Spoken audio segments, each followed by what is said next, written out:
He gave up his family. He gave up his country. He gave up his crown. He gave up everything for a love story. And now, according to one of the most feared investigative journalists on the planet, that love story had an exit strategy built into it before the wedding cake was even cut. Tonight, Tom Bower has found something buried on page 14 of a legal document that Prince Harry signed in 2020, and what is written on that page could cost Harry absolutely everything. His name, his brand, his children. His financial future gone, all of it. And the most devastating part of this entire story, Harry signed it without reading a single word. Welcome to Royal Report Daily, your most trusted source for breaking royal news and exclusive investigations.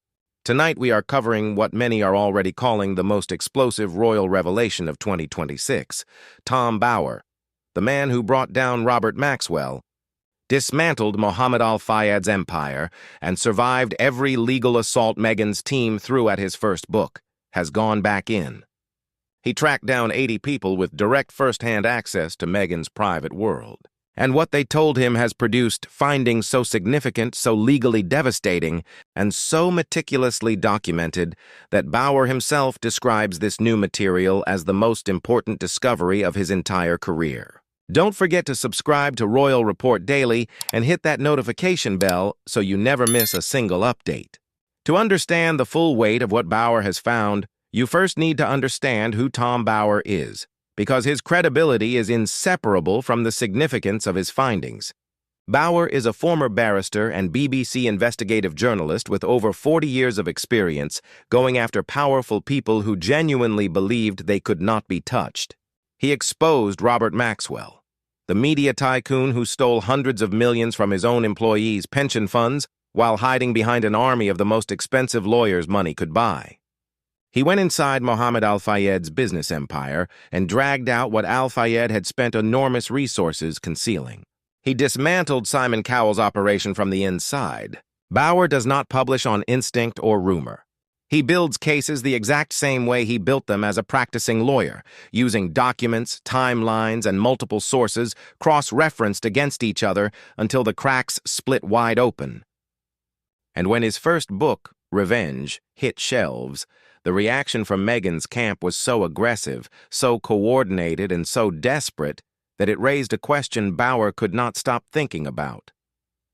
If the first book triggered this level of fear, what was still out there that nobody had found yet? So he went back. He tracked down 80 people, and what they told him changed everything. Stay tuned to Royal Report Daily. We bring you the stories that matter. The first of Bower's 3 major findings came from former palace staff who worked directly inside the Sussex household. What they described was not a difficult boss or a demanding employer. It was a control system, deliberate, consistent, and extraordinarily effective. Multiple former staff members, without ever having spoken to each other, used almost identical language when they described to Bower what they witnessed. Meghan did not simply manage the household. She controlled every piece of information that reached Harry, messages from his family, contact from his oldest friends, concerns raised by staff. All of it passed through a filter she maintained and operated entirely. One former aide told Bower directly, Harry lived inside a version of reality that Meghan built and managed for him every single day. By the time anyone outside that bubble tried to reach Harry with a different perspective, he had already been quietly prepared to reject it. Staff members who raised concerns internally were not given warnings or formal reviews. They were removed from their positions with a speed that multiple former employees described as unlike anything they had experienced in any previous professional environment. The second finding came from Hollywood professionals who worked alongside Meghan. Multiple sources described the same pattern without ever speaking to each other. She would build an intensely close working relationship, present herself as deeply loyal, and then cut that person off the moment their usefulness expired. One senior production figure had even put the pattern in writing, filing a formal internal warning that Meghan's relationship with professional loyalty was so transactional it would eventually produce serious consequences. Make sure you like this video and subscribe to Royal Report Daily for more exclusive investigations. But the third finding, the one Bower himself calls the most significant discovery across all 80 interviews, is the one that changes everything. A legal professional with direct first-hand knowledge of the Sussex financial arrangements told Bower that as early as 2019, separate financial structures were already being discussed internally. Structures that would give Meghan independent control over revenue generated by the Sussex brand. Not in 2022 when the marriage began showing public fractures. Not after the pressures of California created obvious strain. This was 2019. The couple were still inside the royal family. The love story was still being performed in front of the cameras. And behind it, the financial exit architecture was already being drawn up and quietly put in place.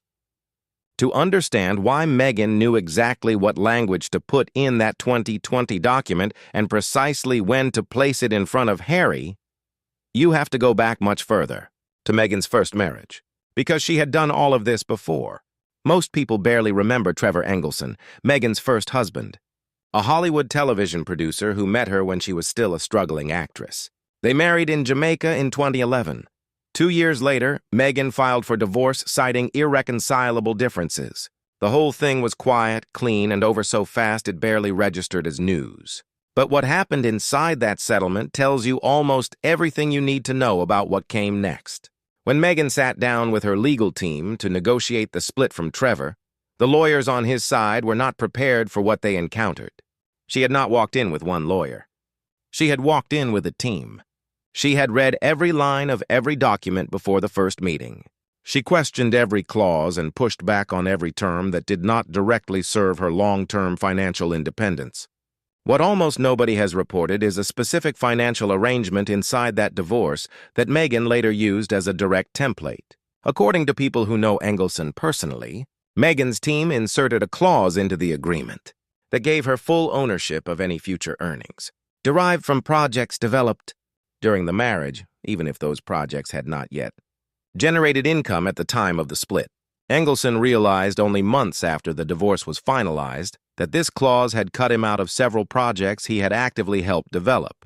He described the experience to a close friend, according to Bower's sources, as opening a door he thought led to one room and finding out it led somewhere else entirely. The same structural logic, forward ownership over future earning potential, appears almost verbatim in the 2020 prenuptial amendment Meghan later got Harry to sign. Don't miss a single update. Subscribe to Royal Report Daily right now. There is another pattern from Meghan's pre-Harry years that Bower documents with meticulous detail, and it involves the people she left behind. When the split from Trevor became public, she managed the framing with a precision that her own friends described as unsettling. Trevor was not painted as a villain. He was simply erased. Within a year, most people who followed her career could not have told you his name. She did not destroy him. She made him irrelevant. The estrangement from her father, Thomas Markle, belongs inside this same pattern, and it goes darker than the public version of events. What has never been fully reported is that in the months before the royal wedding, Meghan's legal team issued Thomas Markle a formal written communication advising him that any media contact or public statement would be treated as a violation of a confidentiality arrangement he had allegedly agreed to. Thomas Markle has claimed publicly he never signed any such agreement, but the existence of that legal communication, reported by a source close to the Markle family, suggests that steps were being taken to legally neutralize him before he had even done anything publicly damaging. A man with press contacts and an unpredictable personality was neutralized before the wedding and erased from Meghan's story the same way Trevor Engelson had been erased years before. And then there is the detail that Bower's researchers uncovered that reframes the entire timeline of everything that followed. When Meghan began dating Harry in 2016, she did not wait to see where the relationship was going before making moves. She hired Sachs almost immediately. Not months into the relationship. Not after the engagement. Almost immediately. And Sachs is not a firm you hire because you are excited about a new romance. The company has built its reputation on handling a very specific kind of work, crisis management and high-stakes separations. They managed Katie Holmes when she left Tom Cruise. When a woman entering a new relationship with a prince hires a firm like that on day one, she is not thinking about the honeymoon. She is thinking about the exit. Subscribe to Royal Report Daily and stay ahead of every royal development. Now let us get to page 14, because this is the document that changes everything. A standard prenuptial agreement is relatively simple, listing what each person brings into the marriage and explaining how shared property would be divided if the couple separates. But royal prenuptial agreements operate on an entirely different level. They cover properties held in trust for future generations, rules about the use of royal titles after separation, and detailed language governing public behavior. These are not casual documents. They are legal architectures designed to control image, assets, and long-term outcomes for decades. What almost nobody has reported is the specific window in which Harry signed the 2020 amendment. According to a source with direct knowledge of the timeline, the document was placed in front of Harry within days of the formal announcement that the Duke and Duchess of Sussex were stepping back from royal duties. Harry was at that precise moment dealing with the simultaneous collapse of his royal identity, a public rupture with his brother, the removal of his security detail, and the terrifying reality of having no income and no defined role for the first time in his entire life. Mental health professionals who have analyzed his public statements describe this period as one of acute psychological crisis. His legal team was almost entirely focused on his UK media lawsuits. His California legal representation was less experienced with the specific implications of prenuptial amendments under California law. The amendment was presented to him as routine paperwork, a standard update to reflect their new business activities. Harry trusted Meghan completely, so he signed it. But he had no idea what he had just given away. Hit that like button and subscribe to Royal Report Daily right now. What Harry signed was an intellectual property clause buried on page 14 of that amendment. Intellectual property covers a very broad range of things: brand names, logos, and trademarks, the rights to stories, books, and media content, the right to profit from a person's own name and likeness, revenue streams connected to content built around a person's public identity. This clause did not simply divide those things equally. According to Bower's sources, it gave Meghan primary ownership over the Sussex brand, their joint ventures, their media content, and the revenue connected to Harry's memoir, Spare. It listed her as the business manager for all their shared enterprises, which under California law gives her the dominant legal position in any financial dispute. But Bower describes one element of this clause as the real knife in the agreement. It does not simply cover existing joint ventures. It contains forward-looking language covering any future project developed using assets, relationships, or platforms that originated during the marriage. What this means in practice is that even if Harry walked away tomorrow, started completely afresh, and built something entirely new, if that new venture drew in any way on his royal background, his Invictus platform, his public profile as a Sussex, or any relationship formed during the marriage, Meghan would have a legal claim to a share of it. It is not just a divorce clause. It is a financial leash with no expiry date. The name Harry was born with and the life he actually lived could become, in legal terms, largely hers to control. Bower also identified where the language came from. The same lawyers who handled Meghan's divorce from Trevor Engelson were consulted during the drafting of this amendment. They had already seen her operate. They already knew what she prioritized, and they built a clause that reflected with devastating precision the lesson Meghan had carried out of her first marriage and spent years waiting to deploy at scale. Royal Report Daily, bringing you the truth behind every royal headline.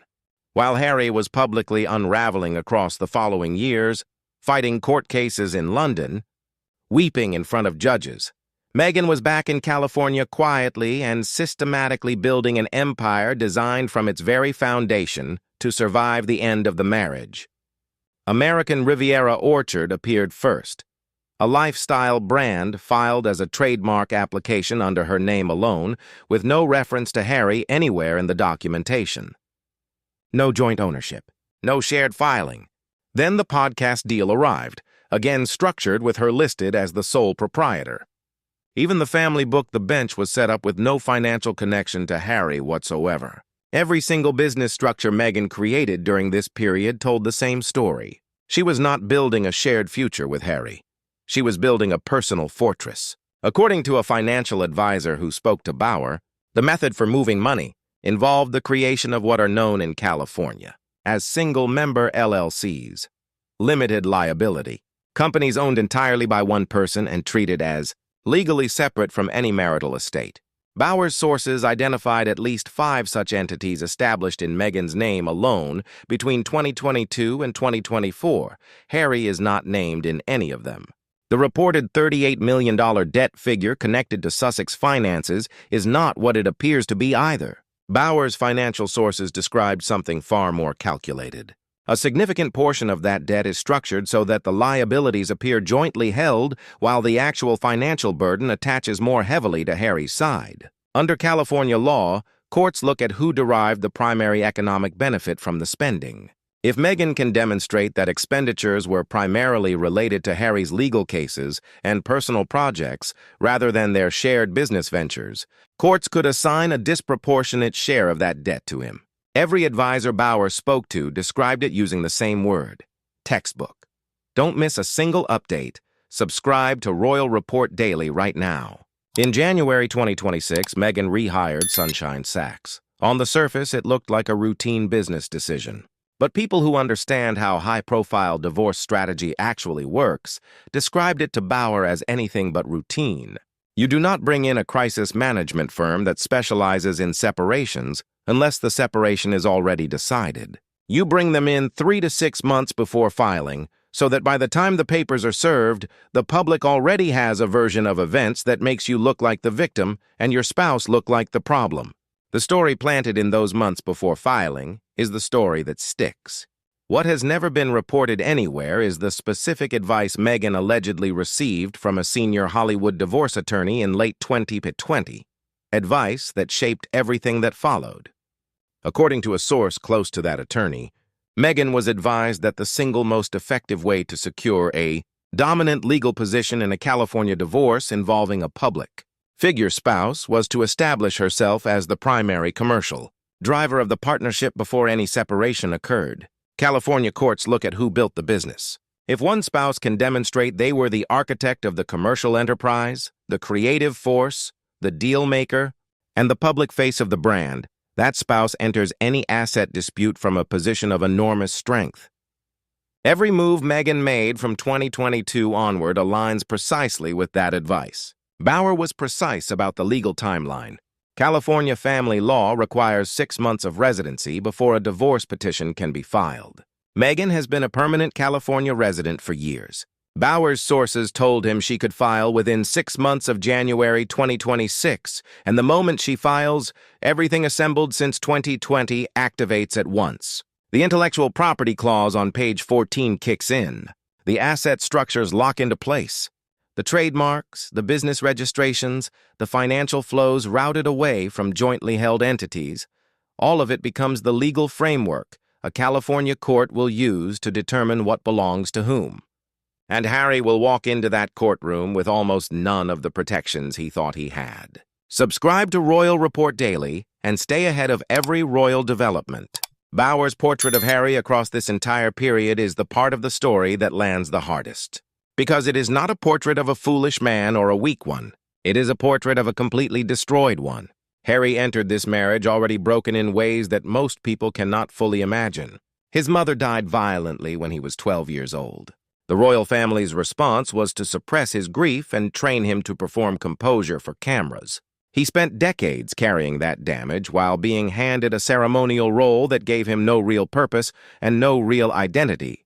The dependency he developed on external validation was so deep and total that people around him described it to Bower as something closer to an open wound than a personality trait. And Meghan from the very beginning understood that wound. Former Kensington Palace staff described to Bower a marriage where Meghan controlled the information environment around Harry completely. Old friends who reached out described the eerie experience of getting through to him briefly and then watching him pull away again within days, as though something had been said to him in private that changed his mind entirely. Every person who might have pushed back, who might have asked him a difficult question, who might have shown him a different version of reality, was removed. By the time Megxit happened, Harry had no inner circle left except her. He was alone in a country that was not his own, and financially dependent on a woman whose exit strategy had been running for years. The custody dimension is the part that sources close to Harry describe as the most devastating element of all. Under California family law, courts establish custody arrangements based primarily on the existing pattern of care at the time of filing. Harry has spent a significant portion of the last 3 years outside California, traveling to the UK for court cases and attending Invictus events internationally.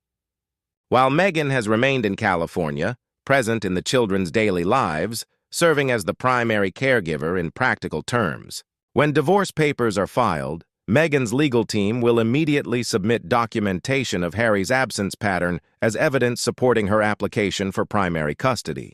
Hit that like button and subscribe to Royal Report Daily right now. What Bower ultimately predicts for Harry is not just a divorce. It is a complete dismantling. He loses the Montecito mansion under the asset structures already in place. He loses majority control of Archewell and the Sussex brand under the intellectual property clause he signed without reading. He faces a custody fight he is already losing on paper. And under the forward-looking language on page 14, the right to monetize his own royal identity, to write another book, to launch another project built on the story of who he actually is, could belong largely to her for years to come. Harry signed away his name, his brand, his children's primary home, and his financial future. He signed it at the single most broken and isolated moment of his adult life because Meghan placed it in front of him, and he had no one left to tell him to stop. By the time Harry fully understands the scope of what he gave away, the legal machinery will already be in motion, and it will be far too late to change any of it. The clause will have been activated, the assets separated. The narrative shaped and planted by Sunshine Sachs will already be the version of events the world believes. And Harry, the man who gave up everything for a love story, will be left holding the wreckage of a plan he never knew existed. This has been Royal Report Daily, bringing you the complete truth behind the most important royal stories of 2026. If this investigation opened your eyes, please hit that like button right now. Subscribe to our channel if you haven't already. Share this video with everyone who is following this extraordinary and devastating story. Turn on your notifications so you are always the first to know when we publish our next exclusive report. Because the story of Harry, Meghan, and what Tom Bower has found on page 14 of that 2020 document is only just beginning to reach the world. And when the full weight of it lands, nothing about how we understand this marriage, this brand, and this royal departure will ever look the same again. Royal Report Daily. Stay informed, stay connected, and we will see you in our next report.